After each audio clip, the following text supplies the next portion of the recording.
Terima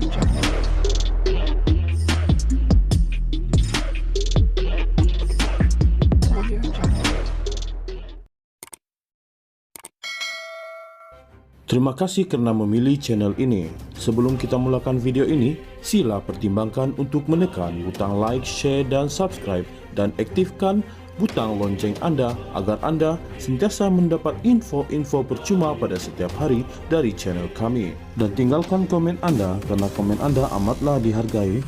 Terima kasih. Politik Malaysia begitu unik.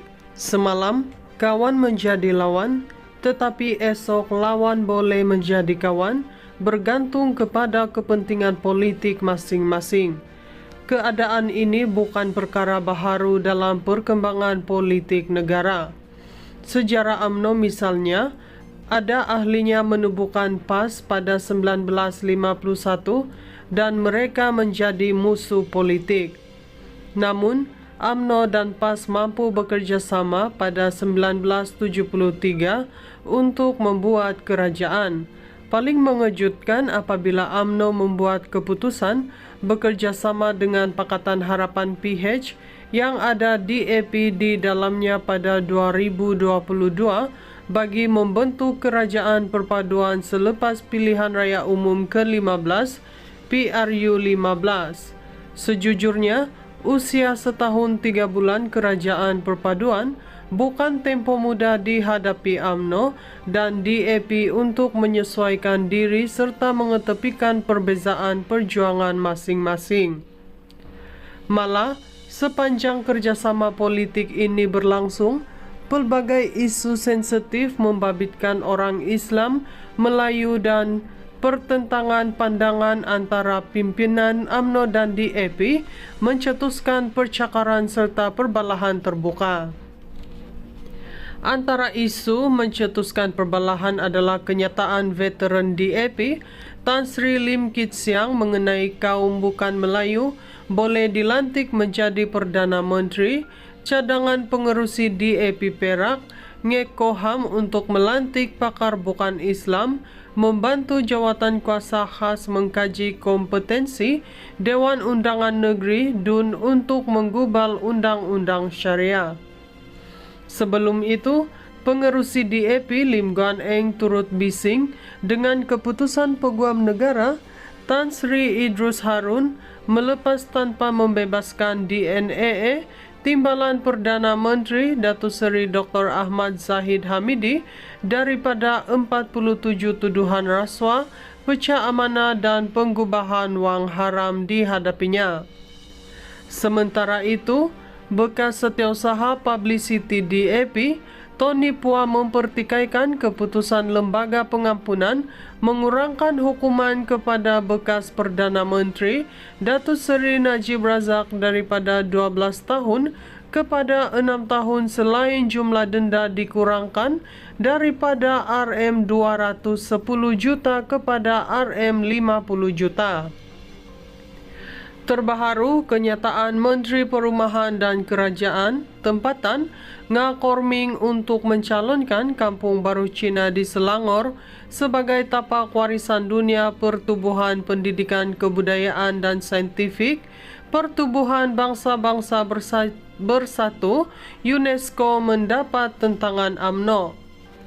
Antara pemimpin DAP dan UMNO lantang serta bercakaran secara terbuka mengenai isu semasa berkaitan ialah Lim Guan Eng, Tony Phua, Ahli Majlis Kerja Tertinggi MKT UMNO, Datuk Dr. Muhammad Puat Jarkashi, Ketua Pemuda UMNO Dr. Muhammad Akmal Saleh.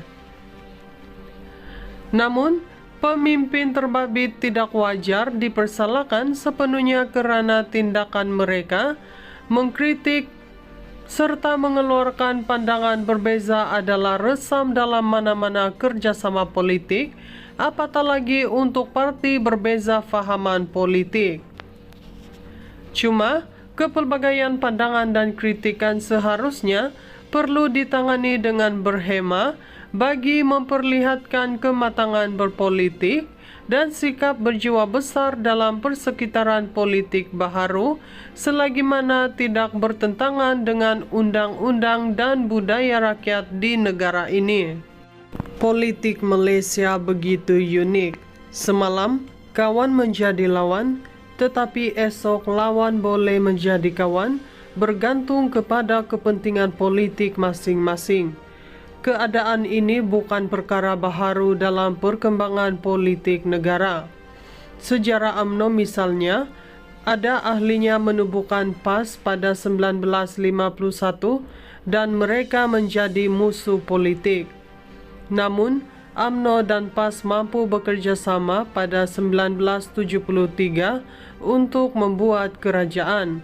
Paling mengejutkan apabila UMNO membuat keputusan bekerjasama dengan Pakatan Harapan PH yang ada DAP di dalamnya pada 2022 bagi membentuk kerajaan perpaduan selepas pilihan raya umum ke-15 PRU 15. Sejujurnya, usia setahun 3 bulan kerajaan perpaduan bukan tempoh mudah dihadapi UMNO dan DAP untuk menyesuaikan diri serta mengetepikan perbezaan perjuangan masing-masing. Malah, sepanjang kerjasama politik ini berlangsung, pelbagai isu sensitif membabitkan orang Islam, Melayu dan pertentangan pandangan antara pimpinan UMNO dan DAP mencetuskan percakaran serta perbalahan terbuka. Antara isu mencetuskan perbalahan adalah kenyataan veteran DAP Tan Sri Lim Kit Siang mengenai kaum bukan Melayu boleh dilantik menjadi Perdana Menteri, cadangan pengerusi DAP Perak, Ngekoham untuk melantik pakar bukan Islam, membantu jawatan kuasa khas mengkaji kompetensi Dewan Undangan Negeri DUN untuk menggubal undang-undang syariah.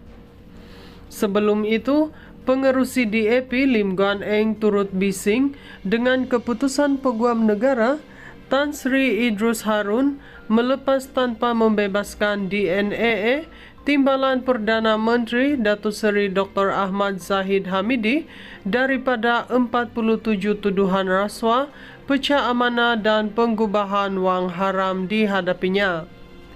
Sementara itu, bekas setiausaha publicity DAP, Tony Phua mempertikaikan keputusan Lembaga Pengampunan mengurangkan hukuman kepada bekas Perdana Menteri Datuk Seri Najib Razak daripada 12 tahun kepada 6 tahun selain jumlah denda dikurangkan daripada RM210 juta kepada RM50 juta.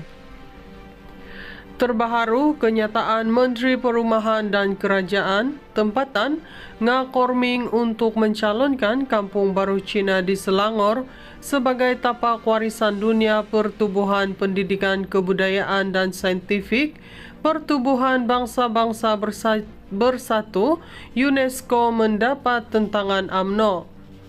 Antara pemimpin DAP dan UMNO lantang serta bercakaran secara terbuka mengenai isu semasa berkaitan ialah Lim Guan Eng, Tony Phua, Ahli Majlis Kerja Tertinggi MKT UMNO, Datuk Dr. Muhammad Puajar Kashi, Ketua Pemuda UMNO Dr. Muhammad Akmal Saleh. Namun, pemimpin terbabit tidak wajar dipersalahkan sepenuhnya kerana tindakan mereka mengkritik serta mengeluarkan pandangan berbeza adalah resam dalam mana-mana kerjasama politik, apatah lagi untuk parti berbeza fahaman politik. Cuma, kepelbagaian pandangan dan kritikan seharusnya perlu ditangani dengan berhema bagi memperlihatkan kematangan berpolitik dan sikap berjiwa besar dalam persekitaran politik baharu selagi mana tidak bertentangan dengan undang-undang dan budaya rakyat di negara ini.